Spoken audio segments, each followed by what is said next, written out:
Hello my dear students, आप लोगों का इस नए क्लास में स्वागत है। आज की मैं अपनी इस नए क्लास में हम डिस्कस करने वाले हैं त्याग पत्र। और जैसा कि आप लोगों को दिख रहा होगा, मैंने क्लियरली मेंशन कर दिया है कि ये क्वेश्चन कब पूछा गया था, क्योंकि जैसा मैंने कहा था हमारा टारगेट ये रहेगा कि हम कोशिश करें वो सारे क्वेश्चंस कवर कर ले जो आज तक एग्जाम्स में पूछे गए। आज तक मतलब जब से हमारा न्यू सिलेबस आया है तब से लेके जितने भी पेपर हुए हैं, तो वो जितने भी बार क्वेश्चन पूछा गया वो सारे क्वेश्चन हम कवर कर लेते हैं, ताकि सिलेबस भी कंप्लीट होता रहेगा और आपको पता भी चलता रहेगा कि कौन सा इंपॉर्टेंट क्वेश्चन और आपको किस पे ज्यादा फोकस करना है। तो इसमें हमारा ये क्वेश्चन है, और क्वेश्चन है मार्च 2019 मार्च 2020 में पूछा गया था। क्वेश्चन का नाम है त्याग पत्र यानी रिनंशिएशन ऑफ शेयर। ये अक्सर क्वेश्चन पूछा जाता है शॉर्ट नोट में। उसके साथ ही साथ एक और क्वेश्चन है, क्वेश्चन का नाम है अंश आवंटन संबंधी सेक्रेटरी के कर्तव्य। ये दो क्वेश्चन है। ये क्वेश्चन लास्ट टाइम पूछा गया था मार्च 2020 में। मैंने अभी तक जुलाई 2022 वाला पेपर नहीं देखा है। इट मे बी पॉसिबल उसमें भी हो, मेरे पास जुलाई 2022 का पेपर नहीं मिला था। अगर आप लोगों के पास जुलाई 2022 का पेपर हो या किसी भी फ्रेंड के पास हो, तो मेरे व्हाट्सएप नंबर पे, अगर आपके पास मेरा व्हाट्सएप नंबर आपके पास, उस पर फॉरवर्ड कर देना, या तो टेलीग्राम ग्रुप में भेज देना, या तो मुझे ईमेल भी कर सकते हो। अगर ईमेल करना हो तो मुझे कमेंट सेक्शन में बता देना, मैं वहां पे अपना ईमेल आईडी दे दूंगा, ताकि क्या है मेरे पास थोड़े पेपर आ जाएंगे तो उस हिसाब से मैं और आपकी हेल्प कर पाऊंगा। ठीक है, और सभी की भी हेल्प हो जाएगी, सिर्फ आपकी ही नहीं। तो फिलहाल स्टार्ट करते हैं। और एक चीज और, इसके पहले की जितनी भी क्लासेस, उस क्लासेस को जरूर देना, उनका लिंक मैं आपको डिस्क्रिप्शन में प्रोवाइड कर दूंगा। मैं प्लेलिस्ट बना देता हूँ चैप्टर नंबर 1 करके, जिसमें सारे वीडियोस आपको मिल जाएंगे। टॉपिक का नाम क्लियरली मैंने मेंशन किया है, तो आप अपने हिसाब से जो टॉपिक में आपको डाउट है वो देख के आप रिवीजन कर सकते हो। ठीक है, तो स्टार्ट करते हैं त्याग पत्र। तो क्वेश्चन में आता है कि त्याग पद अर्थात क्या, या त्याग पत्र के बारे में समझाइए। तो समझना होगा कि त्याग पत्र होता क्या है। तो त्याग पत्र से पहले मैं आपको कुछ पॉइंट्स बताना चाहूंगा, कुछ बातें आपको मैं बताना चाहूंगा, ताकि ये टॉपिक आपको अच्छे से समझ में आ जाए। ध्यान से सुनना, यहाँ पे जो भी कंटेंट लिखा हुआ है वो तो लिखा ही रहेगा, बट ध्यान से सुनना तो तुम्हें अपने आप ही समझ में आ जाएगा त्याग पत्र होता क्या है। ठीक है, तो त्याग पत्र बेसिकली अगर हम बात करें तो उससे पहले एक छोटा सा टॉपिक है, और वो टॉपिक डिस्कस करना जरूरी है। वो टॉपिक क्या है? वो टॉपिक है अधिकार के शेयर। टॉपिक का नाम क्या रहेगा? अधिकार के शेयर। आपको ये क्वेश्चन भी कई बार एग्जाम में पूछा गया है कि अधिकार के शेयर अर्थात क्या। तो अधिकार के शेयर अगर आपको समझ में आएगा तो त्याग पत्र अपने आप समझ में आ जाएगा। तो सबसे पहले हम लोग डिस्कस करते हैं अधिकार के शेयर। देखो यहाँ पे होता क्या है कि जैसा हम लोगों ने इसके पहले पढ़ा था कि जब कोई भी कंपनी स्टार्ट होती है, ध्यान से सुनना, जब कोई कंपनी स्टार्ट होती है तो उन्हें जरूरत होती है पैसों की। किसकी जरूरत होती है? पैसों की। और वो पैसों को कहां से इकट्ठा करते हैं? वो इकट्ठा करते हैं आम जनता से। ध्यान से सुनना, वो पैसे कहां से इकट्ठा करते हैं? आम जनता से।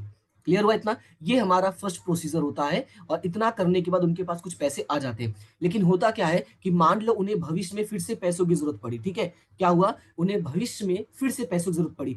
मतलब इतना काम होने के बाद, मतलब ये जो प्रोसीजर होना था ये हो चुका है, उन्हें फिर से भविष्य में, ध्यान से सुनना, ये काम होने के बाद फिर से भविष्य में पैसों की जरूरत पड़ी।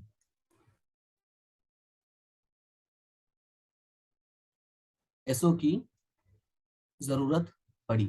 ठीक है, तो उनके पास बहुत सारे रास्ते हैं, तो जिसमें से एक रास्ता है शेयर फिर से प्रकाशित करना। तो इन लोगों ने क्या किया कि इन्हें जब भविष्य में पैसों की जरूरत पड़ी, तो इन लोगों ने सोचा कि काम करते हैं, हम फिर से शेयर प्रकाशित करते हैं। तो जब ये लोग फिर से शेयर को प्रकाशित करते हैं, ध्यान से सुनना, जब ये लोग फिर से शेयर को प्रकाशित करते हैं, शेयर प्रकाशित करना, राइट, जब ये लोग फिर से शेयर प्रकाशित करेंगे तो शेयर प्रकाशित करने से जस्ट पहले, ध्यान से सुनना, शेयर प्रकाशित करने से जस्ट पहले ये अपने पुराने कस्टमर्स को, यानी इससे पहले, किससे? शेयर प्रकाशित करने से पहले। तो मैं यहां पे अंडरलाइन करके समझा देता हूं कि इससे जस्ट पहले, इससे जस्ट, इंग्लिश में लिख देता हूं, इससे जस्ट पहले ये लोग क्या करेंगे? इससे जस्ट पहले अपने पुराने कस्टमर्स, ठीक है, किसको? जो पुराने कस्टमर्स हैं।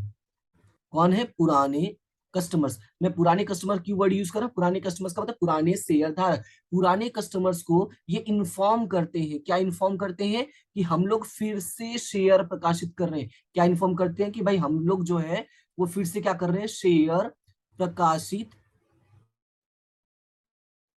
कर रहे हैं, कर रहे हैं। इससे क्या होगा? अगर जिसको खरीदना होगा, देखो इससे ऐसा क्यों करते हैं, ये देखा गया है कि जो कंपनियां काम करती हैं वो अपने पुराने कस्टमर्स का ख्याल रखती हैं। ठीक है, बस उसी बात को मद्देनजर रखते हुए ये क्या करेंगे? अपने पुराने शेयर, पुराने कस्टमर्स को इन्फॉर्म करेंगे कि भाई हम मार्केट में फिर से शेयर प्रकाशित कर रहे हैं। अगर आपको चाहिए, इन केस अगर आपको चाहिए, आपको चाहिए तो ले लेना, ठीक है, तो ले लेना। ओके, क्लियर हुआ? अब ध्यान से सुनना कि ये जब इन लोगों ने शेयर प्रकाशित किया, उससे जस्ट पहले, शेयर प्रकाशित करने से जस्ट पहले सबसे क्या किया इन लोगों ने, अपने पुराने कस्टमर्स को इन्फॉर्म किया। तो पुराने कस्टमर्स को इन्फॉर्म किया और बोला कि जो शेयर्स हम प्रकाशित करने वाले हैं उसमें से जो शेयर आपके हैं, अगर आपको चाहिए तो बोलो, हम आपको थोड़ा कम प्राइस में भी दे देंगे क्योंकि तुम पुराने कस्टमर्स हो। तो ये जो शेयर प्रॉमिस किया है कम प्राइस पे या जो भी नॉमिनल प्राइस वो लगाते हैं उस प्राइस पर देने के लिए, इसी को कहा जाता है अधिकार के शेयर। इसी को क्या कहते हैं? अधिकार के शेयर। ध्यान से सुनना, कंपनी मार्केट में शेयर प्रकाशित करने से पहले अपने पुराने कस्टमर्स को, यानी कि जो पुराने शेयर धारक हैं, उनको इन्फॉर्म करती है कि अगर आपको शेयर खरीदना है तो आप इसमें से शेयर ले लो, हम आपको थोड़ा कम पैसे में भी दे देंगे क्योंकि आप हमारे क्या हो, पुराने कस्टमर्स हो, राइट। तो वो लोग शेयर जो जो उनके नाम का बनाया गया है, इनके नाम का, पुराने कस्टमर्स के नाम का, उसी शेयर को हम बोलते हैं शेयर, सॉरी, अधिकार के शेयर। हम उसको क्या बोलते हैं? अधिकार के शेयर। समझ में आया? तो ये पूरी कहानी क्लियर हुई। जब कंपनी दोबारा शेयर प्रकाशित करती है तो दोबारा शेयर प्रकाशित करने से पहले, जस्ट पहले, वो पुराने शेयर धारकों को उनके नाम के कुछ शेयर्स उन्हें इन्फॉर्म करके बता देती है। अगर पुराने शेयर्स वो खरीदना चाहते हैं तो उसको बोलते हैं अधिकार के शेयर। अगर वो उसको नहीं खरीदना चाहते हैं, मान लो कि उन्हें वो शेयर नहीं चाहिए, क्लियर है इतना? ये नहीं चाहिए तो वो ये बात उन्हें बताना पड़ेगा कंपनी को कि भाई मुझे, हमें इंटरेस्ट नहीं है, आप अपना शेयर रखे लो या किसी और को दे दो, ठीक है। तो उन्हें नहीं चाहिए, ये इसको भी क्या करना पड़ेगा? इन्फॉर्म करना पड़ेगा। और इन्फॉर्म करने के लिए उन्हें एक फॉर्म भरना पड़ेगा। ध्यान से सुनना, अगर आपको चाहिए तो ले लेना, लेकिन नहीं चाहिए, मान लो, ठीक है, मान लेते हैं, माना उनको शेयर नहीं चाहिए, ठीक है, माना उनको शेयर नहीं चाहिए, तो ऐसा नहीं है कि वो फोन करके बोल देंगे भाई हमको शेयर नहीं चाहिए, रख लो। अगर वो मान लो ऐसा सुन के फोन पे कि वो बोले, वो लोग भाई उनको शेयर नहीं चाहिए और वो शेयर किसी और को देंगे, तो बाद में ये लोग आके अगर बोल दिए कि भाई हमको क्यों नहीं बताया, तो हम क्या बोलेंगे? भाई तुमने तो फोन किया। तो बोलेगा मैंने कब फोन किया था, पता नहीं किसने फोन किया था। तो इसी वजह से वो लोग क्या बोलते हैं कि अगर तुम्हें शेयर नहीं चाहिए तो एक फॉर्म भर दो, ठीक है, एक फॉर्म भर दो और उसमें लिखो, क्या लिखो? कि नहीं चाहिए। क्या लिखोगे? कि नहीं चाहिए। या लिखो कि इस शेयर का हम क्या कर रहे हैं? त्याग कर रहे हैं, हमको नहीं चाहिए, त्याग कर रहे हैं। और इसी फॉर्म को, जिस फॉर्म में ये बातें लिखी जाती है, उसी फॉर्म को कहा जाता है त्याग पत्र। उसी को क्या कहते हैं हम? त्याग पत्र। क्लियर हुआ? तो ये है पूरी कहानी त्याग पत्र की। समझ में आया? अब चलते हैं, हम अपना थ्योरी रीड करते हैं तो समझने में थोड़ा ज्यादा आसान हो जाएगा। जो कहानी मैंने समझा, जो बातें मैंने बोली, उसको दिमाग में रखना आसान हो जाएगा समझना। तो यहाँ पे देखो क्या लिखा है, कंपनी अपने वर्तमान अंश धारकों को, ध्यान से सुना, वर्तमान मतलब जो पुराने कस्टमर थे, जैसा मैंने बोला, अतिरिक्त अंश खरीदने के लिए आमंत्रण दे। मैंने बोला ना, जो अतिरिक्त अंश प्रकाशित करती है, अतिरिक्त शेयर प्रकाशित करती है, वो खरीदने के लिए उन्हें क्या दे? आमंत्रण दे। तो उसे हम क्या कहते हैं? अधिकार अंश, यानी शेयर, राइट शेयर्स के नाम से जाना जाता है। क्लियर हुआ इतना? अब आगे लिखा है कि यह एक प्रकार का फॉर्म है जिसका संबंध अधिकार के अंशों के साथ जुड़ा है। क्या? ये त्याग पत्र। त्याग पत्र बेसिकली एक प्रकार का क्या है? फॉर्म है। तो यहाँ पे मैं इसको रेड कर देता हूं ताकि आपको याद रहे कि ये क्या है? त्याग पत्र है जिसका संबंध अधिकार अंशों के साथ जुड़ा है। कंपनी आवेदकों को, ध्यान से सुनना, कंपनी आवेदकों को उन्हें पहले से प्राप्त अंशों के प्रमाण में कुछ निश्चित अंश खरीदने के लिए आमंत्रण देती है। जैसा मैंने पहले ही कहा कि जो उनके पुराने कस्टमर्स होते हैं, जिन लोगों ने पहले ही शेयर खरीदा था, उन लोगों के लिए कुछ शेयर साइड में रख देते हैं। जैसे मान लो मैंने 5 शेयर खरीदा था, तो कंपनी ने डिसाइड किया है कि जिन जिन कस्टमर्स के पास 5-5 शेयर होंगे, हम उनको एक एक शेयर फिर से दे रहे हैं। मैंने पहले उनको एक एक शेयर देंगे, बाद में हम मार्केट में जाएंगे। तो मतलब मेरे नाम का शेयर कितना बन गया? एक। तो उसी एक शेयर को हम क्या बोलेंगे? अधिकार का शेयर। क्लियर हुआ इतना? लेकिन फिर आगे क्या लिखा है, कंपनी जो अधिकार अंश स्वीकृत करती है, वे सभी अंश, उनमें से थोड़े अंश अधिकार अंशधारी दूसरे व्यक्ति को देना चाहते हैं। मान लो कि जितने अधिकार के अंश आए हैं मेरे नाम के, मान लो मेरे पास 10 शेयर था और 2 मेरे नाम पे आया है, तो उसमें से थोड़े अंश, मान लो 1 शेयर, ठीक है, मैं नहीं लेना चाहता, मेरे पास पैसे नहीं है, मैं बोला कि भाई ये किसी और को दे दो। क्या कर दो? किसी और को दे दो। तब वह जिस पत्र का उपयोग करता है उसे क्या कहते हैं? त्याग पत्र। मतलब वो क्लियरली बोल रहा है कि मेरे पास कैपेसिटी नहीं है, जो भी रीजन है, ये मैं नहीं खरीदना चाहता, ये तुम किसी और को दे दो। तो जिस व्यक्ति को वो देना चाहता है या जिसे भी देना चाहता हो, तो वो बताता हुआ एक पत्र लिखेगा, और जिस पत्र का वो उपयोग करेगा उसे हम क्या कहेंगे? त्याग पत्र कहेंगे। क्लियर हुआ इतना? तो ये जितने वर्ड्स पर मैंने अंडरलाइन किया है, ये आपको याद रखना है। ओके, ऐसा करने की कंपनी सुविधा देती है। इसके लिए कंपनी अपने नियम नियमन पत्र में भी प्रावधान करती है। इसलिए त्याग पत्र अंश आवंटन पत्र के साथ ही भेजा जाता है। इसलिए जो त्याग पत्र है वो अंश आवंटन के साथ ही भेज दिया जाता है। ठीक है, अब त्याग पत्र बेसिकली जो है वो दो भागों में विभाजित होता है। ध्यान से सुनना, त्याग पत्र बेसिकली कितने भागों में विभाजित होता है? दो भागों में। तो इसको याद करने का सबसे आसान तरीका है कि अगर तुम कभी बैंक में गए होगे कैश भरने के लिए, तो तुमने देखा होगा जो स्लिप होता है उसमें दो भाग होते हैं। एक भाग होता है जो बैंक रख लेती है, एक भाग होता है जो तुम अपने पास रख लेते हो। ठीक है, वही याद रखो, आसान हो जाएगा। देखो, प्रथम भाग में त्याग पत्र है, ध्यान से सुना। प्रथम भाग में त्याग पत्र है जिसमें मूल अंशधारी हस्ताक्षर करके, ध्यान से सुनना, मूल अंशधारी हस्ताक्षर करके स्वयं कुछ अंश या सभी अंश अन्य किसी व्यक्ति के पक्ष में त्याग करना चाहता है, ऐसा बताता है। यानी जो पहला पॉइंट है उसमें क्या है कि वो जो अंश है वो किसी और को देना चाहता है, उसके बारे में बताता है।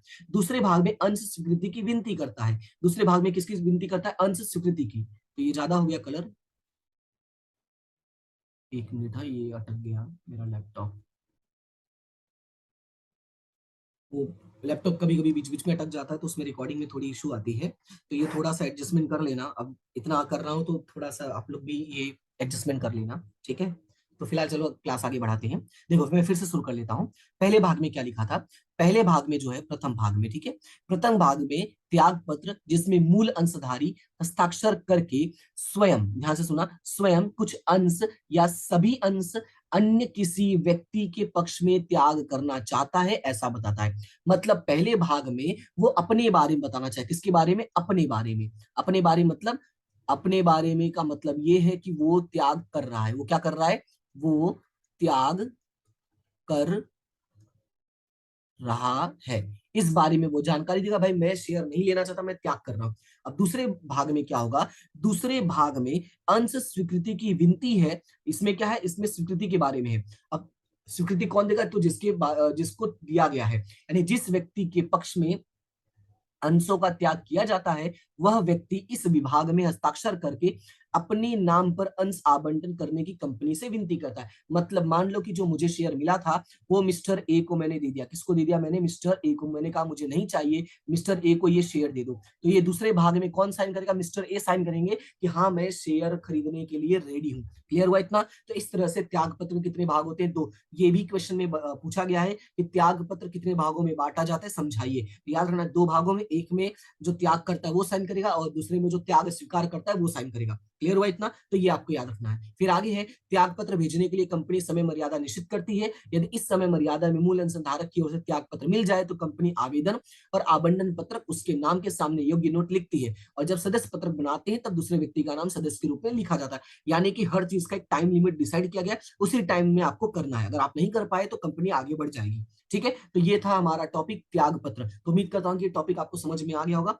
फिर भी फिर भी कोई भी समस्या होती हो तो डेफिनेटली बताना, और अगर समझ में आ गया है तो थोड़ा सा एक हेल्प कर देना। हेल्प ये है कि वीडियो को लाइक करना है, अपने दोस्तों के साथ शेयर करना है और चैनल को सब्सक्राइब करना है। ठीक है, ये दो तीन चीजें जरूर याद रखना है। ठीक है, अगर आप कमेंट करके बताओगे तो मुझे ज्यादा खुशी होगी। लाइक वाला क्या है, चलो करना नहीं करना वो आपके ऊपर है, पर कमेंट आपका जो है डेफिनेटली वो इंकरेज करेगा कि हाँ बच्चे पढ़ रहे हैं, बच्चों को समझ में भी आ रहा है। तो क्या है, मैं बाकी चीजें भी आपके लिए प्रोवाइड करूंगा। बाकी चीजें मतलब आपको पता है और भी सब्जेक्ट्स हैं, और मैं वो सारी चीजें करूंगा। पर क्या है, मुझे वहां से सपोर्ट मिलना जरूरी है। कहाँ से? आपकी तरफ से। ठीक है, चलो आगे बढ़ते हैं फिलहाल अगले क्वेश्चन पे। अगला क्वेश्चन है अंश आवंटन संबंधी सेक्रेटरी के कर्तव्य। ये वाला जो क्वेश्चन है वो मार्च 2020 में पूछा गया था, और जैसा कि मैंने कहा मेरे पास जुलाई 2022 वाला पेपर नहीं है। तो अगर आप में से किसी के पास भी पुराने पेपर्स हो तो आप मुझे टेलीग्राम पे भेज सकते हो, मेरे मोबाइल नंबर पे भेज सकते हो, या मेरे ईमेल आईडी पे। ईमेल आईडी मैंने कहीं प्रोवाइड नहीं किया है, तो अगर आपको ईमेल आईडी पे सेंड करना हो तो आप मुझे कमेंट करके बता देना कि सर ईमेल आईडी दे दीजिए, हम उस पर पेपर भेज देंगे। अदरवाइज आपके पास अगर मेरा व्हाट्सअप नंबर हो तो वहां पे भेज दो, और या तो आप मुझे डायरेक्टली टेलीग्राम पे भेज सकते हो, कोई प्रॉब्लम नहीं है। ठीक है, फिलहाल आगे बढ़ते हैं और क्वेश्चन को समझते हैं कि अंश आवंटन संबंधी सेक्रेटरी के कर्तव्य क्या है। तो इसको मैं एक लाइन में बोलना चाहूंगा। एक बात याद रखना, जो सेक्रेटरी होता है ना कंपनी में, जो सेक्रेटरी का काम करता है, यानी ये जो सब्जेक्ट हम पढ़ रहे हैं ना, इस सब्जेक्ट का मेन टारगेट ही है कि आपको समझाना कि सेक्रेटरी के काम क्या होते हैं। तो सिंपल याद रखना, कंपनी के सारे शेयर वाले काम वही करता है। कौन करता है? कौन करता है सारे काम? शेयर धारक, सॉरी, कंपनी का सेक्रेटरी ही करता है। याद रखना है कि जितने भी काम होते हैं शेयर प्रकाशित करने से रिलेटेड, वो सारे के सारे काम जो है वो कंपनी का सेक्रेटरी ही करता है। तो अब हम स्टार्ट करते हैं और देखते हैं कि कौन कौन से वो काम करता है। दिमाग में बैठा के रखना, सारे काम वही करता है, तो तुम्हें थोड़ा समझने में आसान होगा। तो पढ़ते हैं।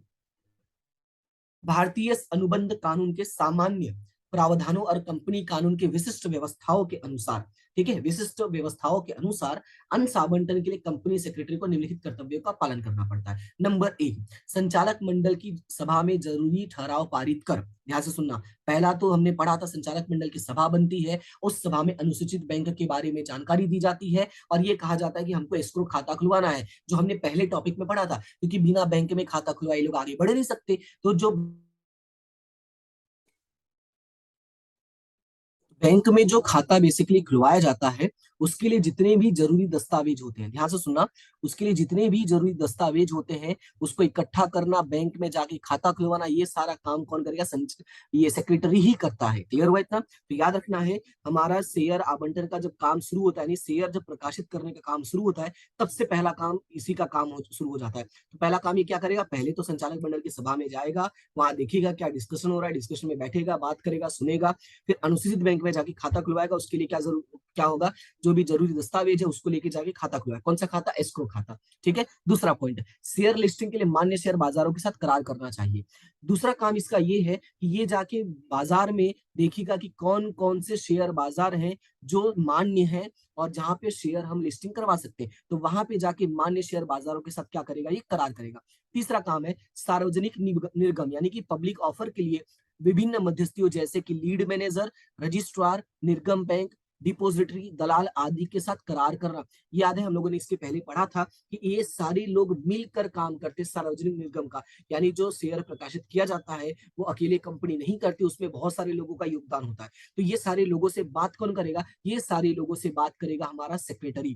क्लियर इतना? तो पहला खाता खुलवाएगा, मान्य शेयर बाजार के साथ करार करेगा और मध्यस्थियों के साथ वो बात करेगा। तो मध्यस्थी कौन कौन है? लीड मैनेजर, रजिस्ट्रार, निर्गम बैंक, डिपोजिटरी, दलाल। क्लियर हुआ इतना? उसके बाद अंश आवेदन वापस लेने और अभिधान सूची बंद होने संबंधी कानूनी व्यवस्थाओं का पालन करना। यानी जो अंश आवेदन है उसको वापस लेना है, कैंसिल करना है, अभिधान सूची कब बंद करना है, उससे रिलेटेड जो कानूनी प्रावधान है, जो कानूनी व्यवस्था है, उसका पालन करना। नंबर 5 है अंश आवेदनों का वर्गीकरण और सूची पत्रक तैयार करना। ध्यान से सुनना, इसी का काम है कि अंश आवेदनों पत्र का वर्गीकरण करवाना, उसमें मदद करना और साथ ही साथ सूची भी तैयार करना। नंबर 6 है अंश आवंटन के लिए संचालक मंडल की सभा बुलाना और सभा संबंधी एजेंडा तैयार करना। साथ ही साथ इसका काम ये होगा कि जब हमें मार्केट से लोगों का आवेदन आ चुका हो, तो आवेदन आने के बाद ये क्या करेगा? संचालक मंडल की सभा बुलाएगा, सभा में डिस्कशन होगा। तो क्या डिस्कशन होगा? उससे रिलेटेड जो एजेंडा तैयार करना है वो भी यही करेगा। एजेंडा बनने के बाद, सभा बुलाने के बाद अंश आवंटन के बारे में आवेदकों को जानकारी देना, उसके बाद सभी आवेदकों को जानकारी देना। और हम जानते हैं जो हमारा प्रेजेंट जनरेशन है वो टेक्निकल हो चुका था, ईमेल और एसएमएस के द्वारा हम उनको जानकारी दे सकते हैं। उसके बाद नेक्स्ट काम होगा आवेदन पत्रों की अस्वीकृति की जानकारी आवेदकों को देना। तो जिन लोगों का अस्वीकार गया है उसकी भी जानकारी उनको देगा। उसके बाद नंबर 9 है अंश आवंटन आवंटन पत्रक को कंपनी रजिस्ट्रार के पास रजिस्टर कराना। यानी जितने लोगों का भी स्वीकार किया गया है, हमें पता है कि उनका अंश आवंटन जो था रजिस्ट्रार के पास जाना जरूरी है, तो वो भी कौन करवाएगा? यही ले जाके उसको क्या करवाएगा? रजिस्टर्ड करवाएगा। ठीक है। नंबर 10 है अभिगोपक करार किया हो तो अभिगोपकों को निर्धारित कमीशन की रकम चुकाना। यानी अंडर राइटर्स के साथ अगर कोई बात हुई है तो अंडर राइटर्स के साथ डील भी कौन करेगा? यही करेगा। डील करने का मतलब है उनको जो निर्धारित कमीशन होगा, तो निर्धारित कमीशन भी कौन चुकाएगा? यही चुकाएगा। उसके बाद है जो अन्य लोग थे हमारे, जैसे कि लीड मैनेजर, डिपोजिटरी दलाल, अभिदान रजिस्ट्रार आदि को निर्धारित किए अनुसार पारिश्रमिक की रकम चुकाना। मतलब ये है जो हम लोगों ने देखा था पांचवें पॉइंट में, सॉरी पांचवें नहीं, तीसरे पॉइंट में, कि अलग अलग लोगों के साथ जाके ये करार करेगा। कि जो अलग अलग लोगों के साथ करार करेगा तो ये फ्री में काम नहीं करेंगे। आपको पता है कि किसी के साथ काम कराना है तो उन्हें कुछ उचित होता है वो पारिश्रमिक देना पड़ता है। तो ये पारिश्रमिक की रकम भी जाके यही चुकाएगा। एंड द लास्ट वन, अंश आवंटन बाद करार किए मान्य शेयर बाजारों में शेयर का लिस्टिंग कराना। और लास्ट में अंश आवंटन जब हो चुका हो तो उसके बाद लिस्टिंग, जो उसकी लिस्टिंग का भी कितना स्वीकार किया गया क्या है, उसकी भी लिस्टिंग कौन करवाएगा? यही करवाएगा। क्लियर है? तो ये टोटल 12 कर्तव्य हैं इसके। हालांकि आपको, मुझे पता है कि 12 के 12 एक झटके में याद नहीं होगा, तो जैसा मैंने कहा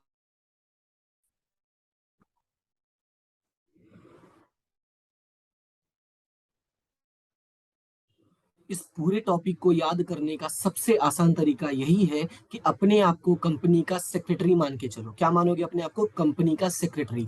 तो अब तुम्हें क्या काम करना है वो सोचो। सबसे पहले तो क्या करोगे, देखो शेयर प्रकाशित करना है तो सबसे पहले तो क्या करोगे, बैंक में खाता खुलवाओगे। ठीक है। अब उसके बाद तुम्हें पता है कि शेयर तुम खुद बेचने नहीं जाओगे, तो तुम क्या करोगे, शेयर मार्केट में रजिस्टर करवाओगे। ठीक है। पहला क्या करोगे, बैंक में खाता खुलवाओगे, शेयर मार्केट में रजिस्टर करोगे। अब ये काम तुमसे अकेले होगा नहीं, तो अलग अलग लोगों को बुलाओगे, इकट्ठा करोगे, जिसमें लीड मैनेजर होगा, रजिस्ट्रार होगा, निर्गम बैंक होंगे और डिपॉजिट दलाल होगा।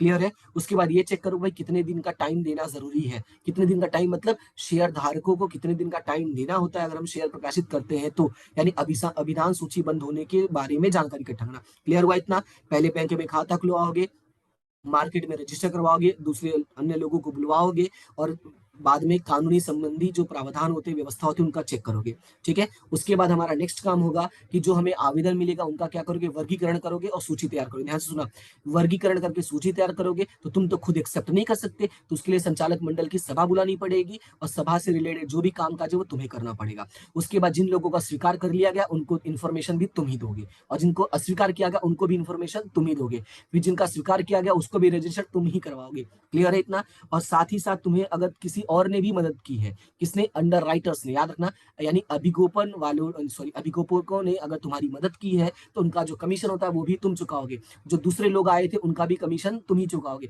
कमीशन नहीं, पारिश्रमिक वर्ड यूज करना। क्लियर हुआ इतना? और लास्ट में रजिस्ट्रेशन जो है कि आवंटन के बाद का जो रजिस्ट्रेशन होता है वो भी कौन करवाएगा, तुम करवाओगे। क्लियर हुआ इतना? तो इस तरह से तुम कुछ चीजों को कहते हैं ना कि इंटरलिंक करके याद कर सकते हो। ठीक है। तो उम्मीद करता हूँ कि ये टॉपिक समझ में आ गया। समझने के साथ साथ याद भी कैसे करना है हम उस पर भी पूरा डिस्कशन करेंगे। तो उम्मीद करता हूँ कि आपको पता चला होगा कि इस क्वेश्चन को याद कैसे करना है। ठीक है। तो अगर क्लास अच्छी लगी हो, समझ में आया हो, तो थोड़ा सा इशू हो रहा है, 2-3 दिनों से लैपटॉप में प्रॉब्लम हो रही है, रिकॉर्डिंग बराबर नहीं हो पा रहा है, बीच बीच में क्लास बंद हो जाती है तो मुझे रीस्टार्ट करना पड़ जाता है। तो उसके लिए तो मैं माफी चाहूंगा। इसमें देखो मैं कुछ कर नहीं सकता, ये टेक्निकल प्रॉब्लम है। ठीक है। और इतना नॉलेज नहीं है मेरे पास कि मैं टेक्निकल चीजों को सोल्यूशन कर सकूं, तो ये थोड़ा सा एडजस्टमेंट कर लेना। बाकी अगर क्लास में समझ में नहीं आ रहा है, कुछ प्रॉब्लम हो रही तो बता सकते हो, और समझ में आ रहा है, सब कुछ अच्छा चल रहा है, तो बस 3 चीजें कर देना, like, share and subscribe. Comment करके बताओगे तो ज्यादा बेटर फील होगा, नहीं बताओगे तो कोई प्रॉब्लम नहीं है। ओके। तो फिलहाल आज के लिए इतना ही, मिलते हैं नेक्स्ट क्लास में। तब तक के लिए thank you so much and have a good day. और हाँ, ये जो मैंने बोला ना कमेंट नहीं करोगे तो भी चलेगा, तो ये इसको थोड़ा लाइटली लेना, ट्राई करना कि अगर मन करे तो बोल देना। ओके। तो फिलहाल मिलते हैं नेक्स्ट क्लास में। Thank you so much.